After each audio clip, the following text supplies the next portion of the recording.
Okay. Danger of Laotian road. Look at that. Lots of accidents. Good morning. It is about 6:30 a.m. and we are preparing to leave Luang Prabang to go towards the border town of Boten before we head into China.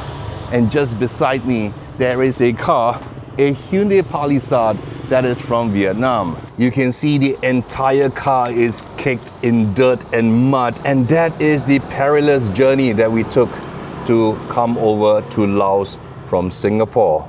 I bought an Asia Link package with Airlo, which covers 18 countries in Asia. And whenever I cross those countries, it is seamless connectivity. I do not have to switch out to the country's network or anything like that. When I cross the border, I am connected. Well, don't take my word for it. Download Airlo app for free today and use my code SEE3 for US $3 off your data plan to try it out for yourself the next time you're traveling.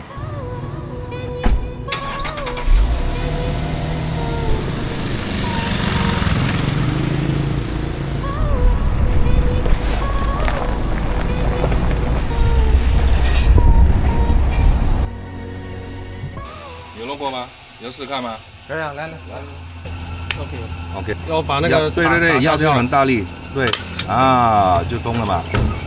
转过来。Here I'm teaching Xiao Tan how to add octane booster because according to the attendant here, it's just 89 octane rating. Now we go to Boten.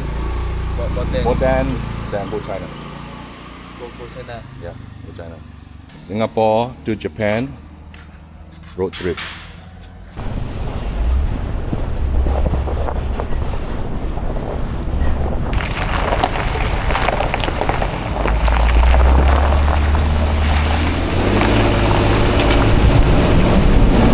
Hello.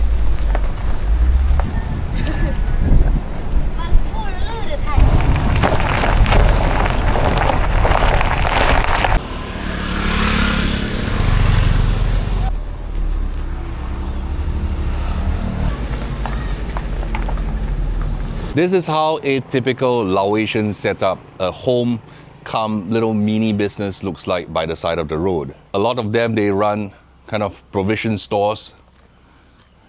And by the side of the provision stores, they have their home. Thank you. This is how their home looks like. They have actually allowed me in, and you can see they parked their motorcycles inside here. And it's very simple. They sleep on mats. And when it rains, it will also leak. You can see it's not waterproof. They have photos of their family. And this is how their children in their small rooms. They have very basic electrical appliances. And this is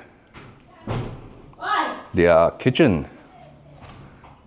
Their kitchen and their toilet. Very basic, and that's where they cook. Behind as well, and where they store their stuff. Very, very basic. We should be thankful for the places that we live in Singapore and Malaysia, beautiful homes. This is how people in one of the lower GDP countries live.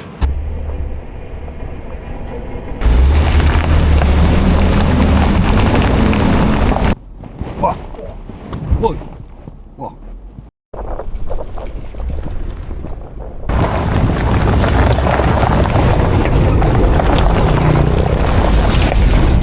This logo looks really, really familiar. Reminds you of Luckin, isn't it? But it isn't. This place is so rural, we are basically the only ones around. There's no one else. And I don't think most people around here is able to afford the food here. This restaurant is here most likely to cater to the China tourists that will be bypassing here as they head back to China or coming in from China towards Luang Prabang, for example. This is what we're having for lunch. Tom yum, a really big bowl. And sambal kangkong. For myself, I'm having stir-fried beef with rice. Let's go, the journey continues another 6 more hours before we reach the border town of Boten.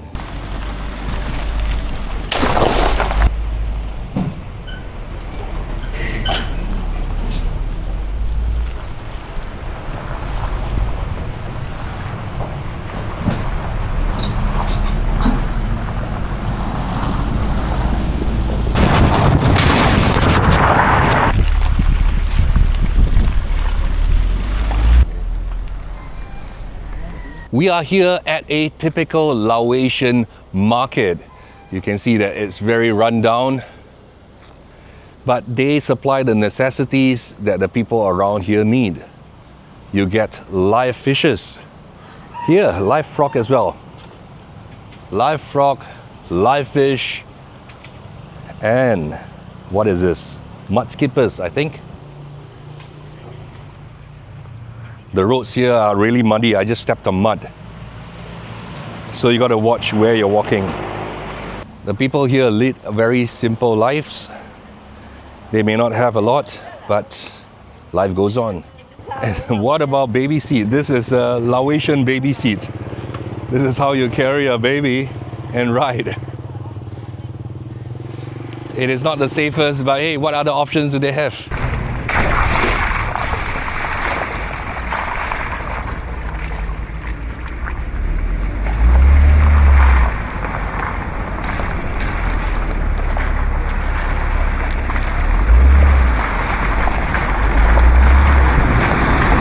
And your typical motorbike repair shop. Hello.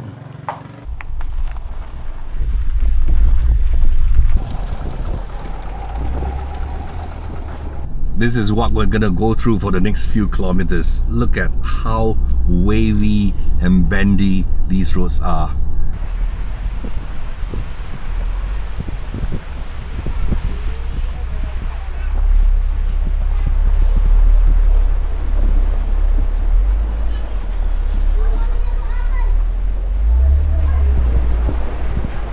This is how the villagers retrieve water. They have no running water in their homes, and this is where they get their drinking water from. This is spring water from the mountains, but of course not the most sanitary, but it is what it is.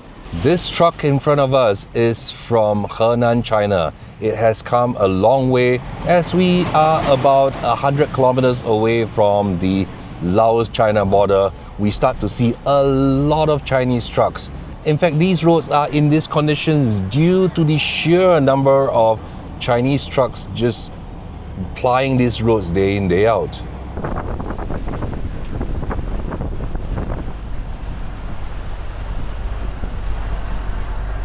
Here's a truck that has crashed.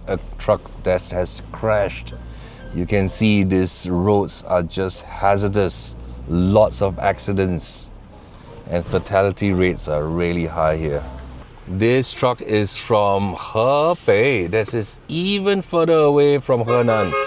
They have difficulty passing each other because the tracks are just so narrow at the bends.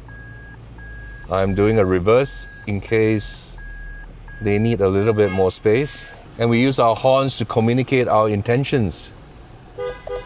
Wow, what a close pass. Look at that, how close they are, how close they are.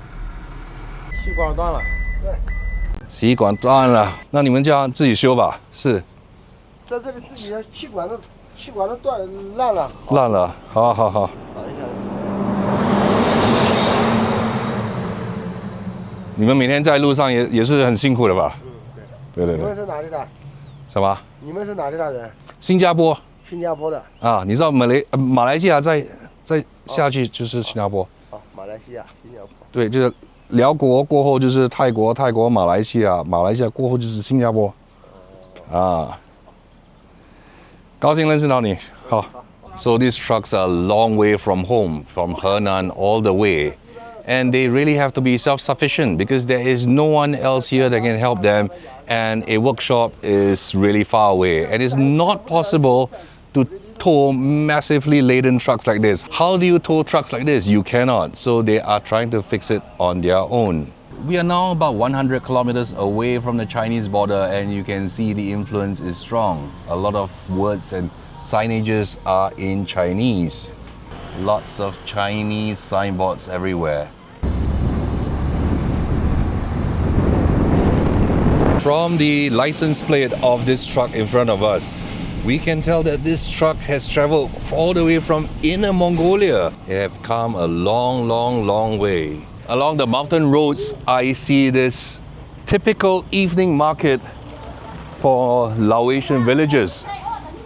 The villagers would forage for mushrooms, cucumbers, bananas, and sell them to their villagers as well as truckers who happen to pass by. These are wild mushrooms, galangal, ginger, as well as this vegetable that is native to Laos and isn't seen very much outside of Laos.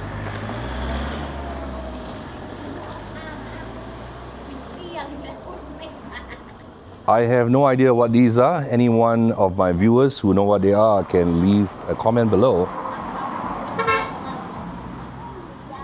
Your linzi. And this is the simple lives that these people lead. They don't have very much, but there is a strong sense of community.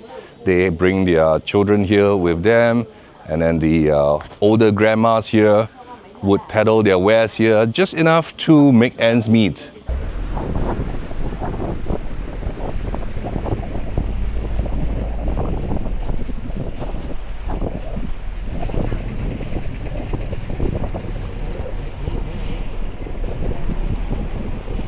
Look at that.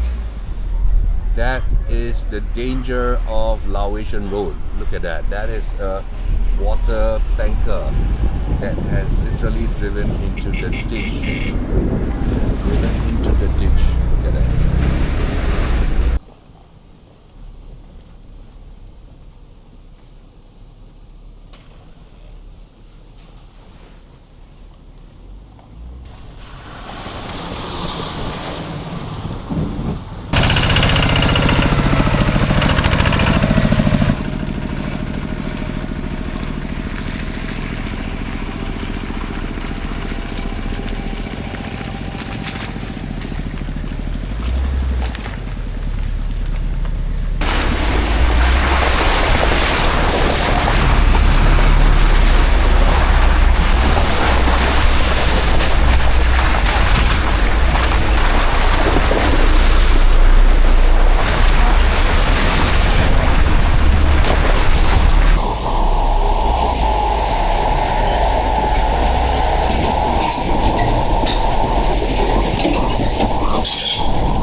Can you feel my love? Oh, oh, oh, oh. Can you feel my love?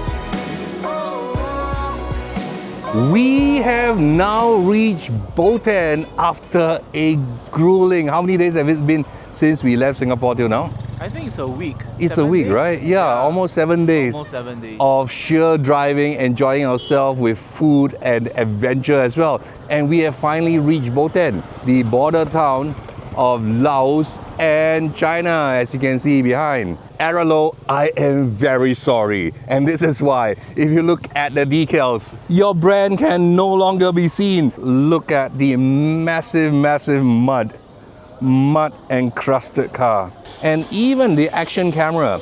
This is how mud encrusted the action camera is. The Lamborghini is also caked with mud from bumper to bumper. It has been a grueling journey, but we have reached the place that we want to go. Tomorrow we will head into China. So we are trying to arrange for a car wash for both our cars because we need to enter China at 7:30 a.m. tomorrow with clean cars. China will only allow us in if our cars are clean, and they will be disinfected by the Chinese customs tomorrow as well. It's now almost 10 p.m. in Boten. However, we managed to convince this car wash owner to basically open up just to wash our cars. They have actually closed for business a couple of hours ago, but we convinced him, we told him we will pay double his rate so that he can wash our cars, because tomorrow morning at 7 a.m. when we enter China, China requires us to have a sparkling clean car. Clement is enjoying washing his own car. He has asked to pressure wash his own car himself. Our action camera is so kicked in mud, we're gonna use a pressure washer to clean it. Let's go, ASMR. Woo!